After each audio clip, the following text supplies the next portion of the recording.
ಹರವೋ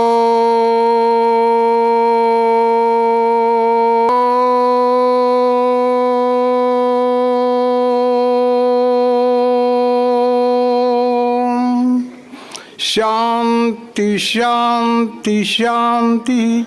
ಜನಂ ಪಾರ್ವತಿಪತಿ ಶಿವ ಹರ ಹರ ಮಹಾದೇವ್. ಯಾವ ವಿಜಯಪುರ ಜಿಲ್ಲೆ ಆದಂಥ ಯಾವ ಜ್ಞಾನಯೋಗಿ ವಿಜಯಪುರ ಸಿದ್ದೇಶ್ವರ ಸ್ವಾಮಿ ಪೂಜ್ಯರಿಗೆ ಶರಣಾರ್ಥನೆ ಹೇಳಿ ಈ ಕಾರ್ಯಕ್ರಮಕ್ಕೆ ಕಾರಣೀಭೂತರಾದಂಥ ಅಧ್ಯಕ್ಷರ ಬಸವಲಿಂಗ ಪೂಜ್ಯರಿಗೂ ಶರಣಾರ್ಥಿಗಳನ್ನ ಹೇಳಿ ಈ ಕಾರ್ಯಕ್ರಮಕ್ಕೆ ಕಾರಣೀಭೂತ ಆದಂಥ ಎಲ್ಲ ಎದಗಿ ಮೇಲೆ ಕೂತಂಥ ಎಲ್ಲ ಹಿರಿಯರಿಗೆ ಇಲ್ಲಿ ಕೂಡಿದಂಥ ಅಕ್ಕ ತಂಗಿಯಂದರೆ ಅಣ್ಣ ತಮ್ಮ ನಿಮ್ಮೆಲ್ಲರಿಗೆ ಶರಣಾರ್ಥಿಗಳು. ಯಾಕಂದ್ರೆ ಟೈಮ್ ಹೆಚ್ಚಾಗಿದೆ, 7 ಗಂಟೆಗೆ ಮುಗಿತು, ಮಂದೆಲ್ಲ ಎದ್ದು ಹೋಗ್ಯಾರ, ಯಾನು ಹೇಳಕ್ಕೆ ಬರೋಂಗಿಲ್ಲ, ಯಾನು ಮಾಡ್ಲಿಕ್ಕೂ ಬರೋಂಗಿಲ್ಲ. ಅಂದ್ರೆ ನಮ್ಮ ಭಾರತ ದೇಶದಲ್ಲಿ ಹೆಂಗೈತೆ ಅಂತ ಕೇಳಿದ್ರೆ ಟೈಮ್ಗೂ ಅಪ್ಪಗಳು ಪೂಜೆ ಸಿದ್ದೇಶ್ವರ ಅಪ್ಪಗಳು 40 ಮಿನಿಟ್ ಮುಂದೆ 1 ಮಿನಿಟ್ ಆದರೂ ಹೇಳ್ತಿದ್ಲು ಒಟ್ಟು ನಿಮಗೆ ಹೇಳೋದಂದ್ರೆ.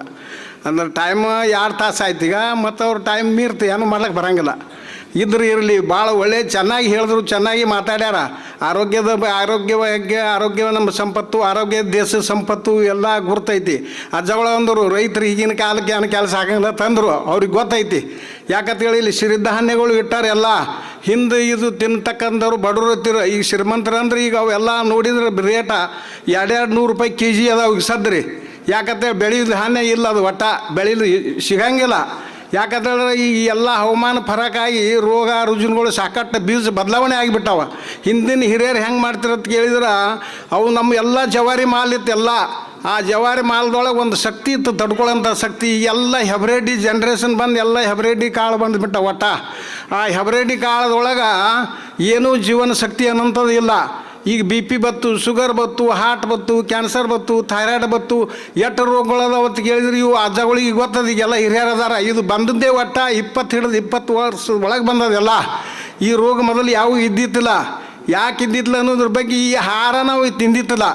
ಇವತ್ತಿನ ದಿವಸದ್ದು ನೀವು ಈ ಸದ್ದೆಲ್ಲ ಅನೇಕ ಥರ ಅಡುಗೆ ಮಾಡ್ತೀರಿ ನೀವು. ಈಗ ಬೆಲ್ಲ ನೋಡಿದ್ರೆ ಬೆಲ್ಲ ತಿನ್ನಬಾರ್ದು, ಸಕ್ಕರೆ ನೋಡಿದ್ರೆ ಸಕ್ಕರೆ ತಿನ್ನಬಾರ್ದು. ಆ ಸಕ್ಕರೆ ಬೆಲ್ಲದ ತಿನ್ನೋದ್ರಿಂದ ಇವೆಲ್ಲ ನಮ್ಗೆ ರೋಗ ಬರ್ಲಾಗ್ತವೆ. ಇದು ಮೊದಲು ತಿಳ್ಕೊರಿ ನೀವು. ಮೊದಲು ಹಿರಿಯರು ಯಾವಾಗ ಶೀಟ್ ಊಟ ಮಾಡ್ತೀರ ಅಂದ್ರೆ ಒಮ್ಮೆ ಹಬ್ಬ ಹುಣ್ಣಿಮೆ ದಿನ ಅಂತ 15 ದಿವ್ಸಕ್ಕೊಮ್ಮೆ ಊಟ ಮಾಡ್ತಿದ್ರು. ಈಗ 15 ದಿವ್ಸ ಹಂಗಿಲ್ರಿ, ನಿತ್ಯ ಶೀಟ್ ತಿನ್ನಕತ್ತೀರಿ ನೀವು. ನಿಮ್ಗೆ ಹೇಳೋದು ಅಂದ್ರೆ ನಿತ್ಯ ತಿನ್ನಕತ್ತೀರಿ ಅನ್ನೋದ್ರ ಬಗ್ಗೆ ನಿಮಗೆಲ್ಲ ರೋಗ ಅಟ್ಯಾಕ್ ಆಗ್ಲಿಕತ್ತೇವ.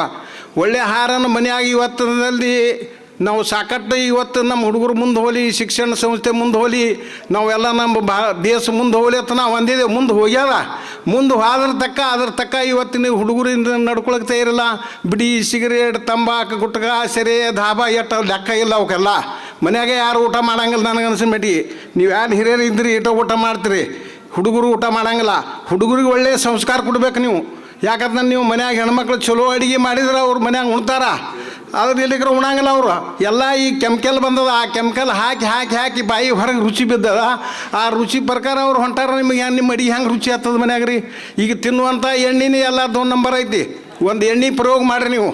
1 ಕಪ್ ನೀರ 1 ಎಣ್ಣೆ ಹಾಕಿ 3 ದಿನ ಇಡ್ರಿ, ಹಿಂಗೆ ತಿರುವಾಡ್ರಿ, ಅಂಬ್ಲಿ ಎದ್ದೆ ಆಗಿಬಿಡ್ತದ. ಎಣ್ಣೆ ಅಲ್ರಿ ಅದು. ಅದರಿಂದ ಎಲ್ಲ ಈ ರೋಗಗಳು ಚಾಲು ಅದಾವೆ. ನಿಮ್ಗೆ ಹೇಳೋದಂದ್ರೆ ಹೇಳಬೇಕಾದ್ರೆ ಒಂದು ಅರ್ಧ ತಾಸು ಇರ್ಬೇಕು. ಪುಣ್ಯ ಅವ್ರ ಅಜ್ಜಗಳು ಹೇಳಿದ್ರು ಬಿಡ್ರಿ, ಈ ದೇಶದಿಂದ ಪ್ರವಾಸ ಹೇಳಿದ್ರು ಎಲ್ಲ ಒಳ್ಳೇದಾಯಿತು. ಅಂದ್ರೆ 1 ತಾಸು ಒಬ್ಬರು ಟೈಮ್ ಕೊಡಬೇಕು. 7 ಗಂಟೆಗೆ ಅಂದ್ರೆ ಹೋಗಿಬಿಡ್ತಾರೆ. ಒಬ್ಬರು ಪದ್ಧತಿ ಹೇಳ್ಬೇಕಾದ್ರೆ ಒಂದು ಅರ್ಧ ತಾಸರ ಬೇಕು ನಿಮ್ಮಮ್ಮ. ಇಲ್ಲ ಅನ್ನಂಗಿಲ್ಲ. ನಾ ಹೇಳೋದಂದ್ರೆ ಆ ಟೈಮಿಗೆ ಭಾಳ ಮುಖ್ಯ ಕೊಡ್ಬೇಕಾಗ್ತದ. ಅದಕ್ಕೆ ಪೂಜ್ಯ ಅಪ್ಪಾಜಿಯವರು ಏನು ಹಾಕಿ ಕೊಟ್ಟಾರೋ ಅವರು ಈಗ ಹೋದ್ರೆ ಸುದ್ದಿ ಇದ್ದಂಗೆ ನಮಗೆ ಅನ್ನಿಸ್ತದೆ. ನಿಮಗೆ ಹೇಳೋದು ಹೋಗ್ಯಾರ ಎಲ್ಲರೂ. ನಾವು ಬರುವಾಗ ಬತ್ತಲೆ, ಹೋಗುವಾಗ ಬತ್ತಲೆ, ನಡು ಸುತ್ತದ ಮಾಯಿಗತ್ತಲೆ ನಾವು ಹೋಗ್ತೇವೆ, ನೀವು ಹೋಗ್ತೇವೆ, ಎಲ್ಲರೂ ಹೋಗ್ತೇವೆ. ಇಲ್ಲಿ ಹಿರಿಯರು ಯಾರಿಲ್ಲ. 100 ವರ್ಷ ಭವಿಷ್ಯ ರೋಗ ಇಲ್ಲದೆ ಬದುಕದಂತ ಹಿಂದೆ ಹಿರಿಯರು ಆಗಿ ಹೋಗ್ಯಾರ. ನಮ್ಮಲ್ಲಿ ಏನೋ 120 ವರ್ಷ ಅವ್ರು 3 ಮಂದಿ ಅದಾರ ಈಗ ಸದ್ಯ ನಮ್ಮ ಊರಾಗ. ನಿಮಗೆ ಹೇಳೋದಂದ್ರೆ ಯಾಕಂದ್ರೆ ಅಂತ ಆಹಾರ ತಿಂದಾರ ಅವರು. ಈಗ ನೀವು ಅಂಥ ಆಹಾರ ತಿನ್ನೋಲ್ರಿ ಆಗಿರಿ. ಈಗ ಯಾಕೆ ಬತ್ತ ಕೇಳಿದ್ರೆ BP, ಶುಗರ್, ಅಜ್ಜ ಚಾ ಒಟ್ಟ ಕುಡ್ಲಿಕ್ಕೆ ಹೋಗ್ಬೇಡ್ರಿ. ನಮಗೆ ಈಗ 75 ವರ್ಷ ಅದು, ಇನ್ನೂ BP ಇಲ್ಲ, ಶುಗರ್ ಇಲ್ಲ. ನಾವು ಸ್ವಂತ ಕೈಲಿ ಅಡುಗೆ ಮಾಡ್ಕೊಂಡು ಊಟ ಮಾಡ್ತೇವೆ. ಯಾಕಂತ ಕೇಳಿದ್ರೆ ನಾವು ಯೋಗ, ಧ್ಯಾನ, ಅಷ್ಟು ನಿಯಮ, ನೀರು ಸುದ್ದಕ್ಕೆ ಕುಡಿಯಂಗಿಲ್ಲ. ನಿಮ್ಗೆ ಹೇಳೋದ ದಿವ್ಸಕ್ಕೆ 4 ಲೀಟ್ರ್ ಮಿನಿಮಮ್ ನೀರು ಕುಡಿಬೇಕು. ಮುಂಜಾನೆ ನಶಕಿನ ಎದ್ದುರ್ಪ್ಲೆ 1 ಅರ್ಧ ಲೀಟ್ರ್ ನೀರು ಕುಡಿದು ಬಿಡ್ತೇವೆ ನಾವು. ನಿಮ್ಗೆ ಹೇಳೋದಂದ್ರೆ ಊಟ ಆಗೋಣ 4 ಲೀಟ್ರ್ ನೀರು ಕುಡಿಯಬೇಕು. ಮೂತ್ರ ಕಡ ಅಂದ್ರೆ ಈ ಸದ್ದ ಡಾಕ್ಟ್ರ್ ನಿಮ್ಗೆ ಗೊತ್ತದ. ಒಂದು ಡಾಕ್ಟ್ರ್ ಬಂದು ಹೋಗಿ ಅಡ್ಮಿಂಟ್ ಆಯ್ತು ಅಂದ್ರೆ ಇಲ್ಲಿ ಯಾರು ಡಾಕ್ಟ್ರ್ ಇದ್ರೆ ತಪ್ಪು ತಿಳ್ಕೊಬೇಡ್ರಿ. ಯಾಕಂತ ಹೇಳಿದ್ರೆ ಡಾಕ್ಟ್ರ್ ಅಂದ್ರೆ ಮೊದಲು ನಮ್ಮ ವೈದ್ಯ ಪ್ರಕರಣ ನಾರಾಯಣ ವೈದ್ಯ ನಾರಾಯಣ ದೇವ್ರ ಹತ್ರ ಪ್ರತ್ಯಕ್ಷ ಇರ್ತದ.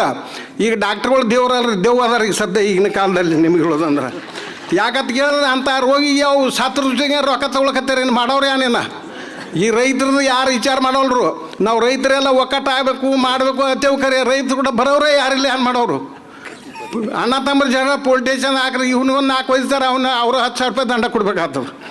ಎಲ್ಲಿ ಸ್ವತಂತ್ರ ಸಿಕ್ಕದ ಅನ್ನೋದು ಅಟ್ಟ ಏನಿದು ನಮಗಿನ್ನ ಸ್ವತಂತ್ರ ಸಿಕ್ಕಿಲ್ಲ ನನಗನ್ಸಿದ ಮಟ್ಟಿಗೆ. ಅಂದ್ರೆ ಒಳ್ಳೆ ಇವತ್ತಿನ ದಿವಸದಲ್ಲಿ ದುಡಿದು ಜಗಳ ಮಾಡ್ಲಿಕ್ಕೆ ಹೋಗ್ಬೇಡ್ರಿ. ಮನ್ಯಾಗ ಗಂಡ ಹೆಂಡ್ರ ಜಗಳ ಬರುವ ನಾವು ತಿದ್ಕೋಬೇಕು. ಮನೆ ಬಿಟ್ಟು ಹೊರಗೆ ಹೋಗ್ಬಾರ್ದು ನಮ್ಮ ಜಗಳ. ಇದು ಪ್ರತಿಯೊಬ್ಬರು ಅಂತ್ಯಕೈತಿ. ಇವತ್ತಿನ ದಿವಸ ರೈತರಿಗೆ ಹೆಣ್ಣ ಕೊಡೋಲ್ರು. ಎಲ್ಲ ನೌಕರಿನೆಲ್ಲ ಆಯ್ತಾರ. ಅವ ಎಲ್ಲಿ ಬೆಂಗಳೂರಾಗ ಪುನಾದಾಗ ಎಷ್ಟು ನೌಕರಿ ತೊಗೋತಾನೋ ಎಷ್ಟು ಬರ್ತದೆ ನನಗೂ ಗೊತ್ತಿಲ್ಲ. ಈಗ ಬೆಂಗಳೂರ ಪುನಃ ನೌಕರಿ ತೊಗೋಬೇಕಾರೆ 50 ಹಿಡಿದು 1 ಲಕ್ಷ ಪಗಾರ ಇದ್ರೆ ಅಲ್ಲಿ ಪೂರ್ಟ ಆಗ್ತದೆ. ಇಲ್ಲಿ ನಮ್ಮಲ್ಲಿ 500 ರೂಪಾಯಿ ಪಗಾರ ನಾವು ರೈತರಿಗೆ ಕೊಡ್ತೀವಿ ಅಂದ್ರೆ ಕೆಲಸ ಇಲ್ಲತ್ತಾರ, ಕೆಲಸನೇ ಮಾಡಂಗಿಲ್ಲ. ಮಾಡೋರು ಏನಿದ್ರಿ ನೀವು ರೈತರಿಗೆ ಪುರಾಟವಾಗಲ್ಲ. 500 ಅಂದ್ರೆ 15,000 ರೂಪಾಯಿ ಆಗ್ತದೆ ತಿಂಗಳಿಗೆ. ಅಲ್ಲಿ ಒಂದು 50,000 ಕೊಟ್ಟದ ಅಟ್ಟ ಇಲ್ಲಿ 15,000 ಕೊಟ್ಟ. ಅದಕ್ಕೆ ಇಲ್ಲಿ ದುಡ್ದೇ ಬೇಡಾಗ್ಯದ. ಅಲ್ಲಿ ಬಜ್ಜಿ ಬಡಂಗ ಪಾವ ಅನೇಕ ಚಟಗಳಿಗೆ ಬಿದ್ದಿಗಿಸಿಂದ ರೋಗ ಬಿದ್ದಿಗಿಸಿಂದ ಇನ್ನು ಥೋಡೆ ದಿವಸ ಮಕ್ಕಳು ಆಗಂಗಿಲ್ಲ ನನಗನ್ಸಿದ ಮಟ್ಟಿಗೆ ಯಾರಿಗೆ. ನೀವು ಎಷ್ಟು ಆಸ್ತಿ ಗಳಿಸಿ ಏನು ಮಾಡೋರಿದ್ರಿ, ಕೋಟ್ಯಾಂತರ ಗಳಿಸಿ ಇಟ್ಟಿರಿ ಮನ್ಯಾಗ. ಆ ರೊಕ್ಕ ನಿಮ್ಮ ಅಂತ್ಯಾಗ ಬರಂಗಿಲ್ಲ. ಬರುವಾಗ ಬತ್ಲೆ ಹೋಗುವಾಗ ಬತ್ಲೆ ನಿನ್ನ ರೊಕ್ಕ ನಿನ್ನ ತಿಜುರಿ ಅಲ್ಲೇ ಉಳಿತು, ನೀನು ಒಯ್ದು ಹೋಗೋದು ಬರ್ತಾರೆ. ಆ ಹೋಗೋದು ಎಲ್ಲರೂ ನಾವು ಸಾಯ್ತೇವೆ ನೀವು ಸಾಯ್ತೇವೆ ಅದನ್ನೇನು ತಿಳ್ಕೊಬೇಡ್ರಿ. ಒಳ್ಳೆ ಆಹಾರ ಊಟ ಮಾಡಿರಿ. ಪ್ರೀತಿ ಪ್ರೇಮ ವಿಶ್ವಾಸ ಮಕ್ಕಳ ಮ್ಯಾಗ ತಂದೆ ತಾಯಿ ಅಣ್ತಮ್ಮರ ಮ್ಯಾಗ ಪ್ರೀತಿಯಿಂದ ಹೋದಾರ ಮನುಷ್ಯನ ಜನ್ಮ ಹುಟ್ಟಿದ್ರು ಸಾರ್ಥಕ ಆಗ್ತದೆ. ಇಲ್ಲಿಕ್ರಿ ಈ ಜೀವನ ಯಾರ್ತ ಹೇಳಿ ಇಟ್ಟು ಮಾತಿಗೆ ಮುಂತೀನಿ. ಎಲ್ಲರಿಗೂ ಶರಣಾರ್ಥಿ.